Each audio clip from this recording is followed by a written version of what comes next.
আজকে যে মানুষটাকে আপনি ঠকালেন সে আপনাকে অভিশাপ দিক বা না দিক, আপনি একদিন ঠকে ঠিকই যাবেন, হয়তো অন্য কারো কাছে বা অন্য কোনোভাবে, কিন্তু আপনি অবশ্যই একদিন না একদিন ঠকবেন। কারণ বাস্তবতা থেকে আপনার মুক্তি মিললেও তার রুহের হাই থেকে আপনার কখনোই মুক্তি মিলবে না।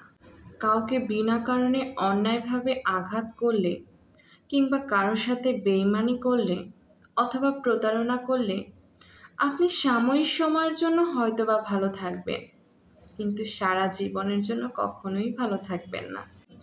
জীবনের শেষ দিন পর্যন্ত তো কখনোই না, আর ওপারের কথা তো নাই বা বললাম। বিশ্বাস ভাঙার প্রতিযোগিতায় আপনি খুব দক্ষভাবে কারো বিশ্বাস ভাঙছেন, আর সেই ভাঙা মন নিয়ে কষ্টে কেউ প্রার্থনায় বসে রবের কাছে কান্না করছে। প্রস্তুত থাকুন, আপনার বিশ্বাসও কেউ না কেউ ভাঙবে, আপনার চোখের জলও কেউ না কেউ ফেলবে।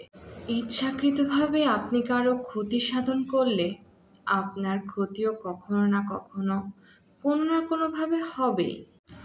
অন্যের দুর্বলতা, সরলতা কিংবা ভালোবাসার সুযোগ নিয়ে আপনি আজকে যে অন্যায় করছেন, গোলাকারে পৃথিবীতে কোনো না কোনোভাবে কোনো না কোনো একদিন আপনার কাছে তা ফিরে আসবে। শুধু তার সময়ের অপেক্ষা। আপনার করা অন্যায়, অত্যাচার, অবিচার, ব্যভিচার, প্রতারণা, ঠকানো, এগুলো হয়তো একদিন আপনি ভুলে যেতে পারেন।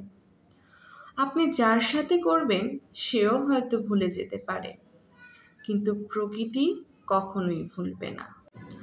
আপনার কর্ম ভালো হোক কিংবা মন্দ, প্রকৃতি আপনাকে ঠিক সেইভাবেই ফিরিয়ে দেবে। ভালো করলে ভালো, আর মন্দ করলে অবশ্যই মন্দটাই আপনি পাবেন।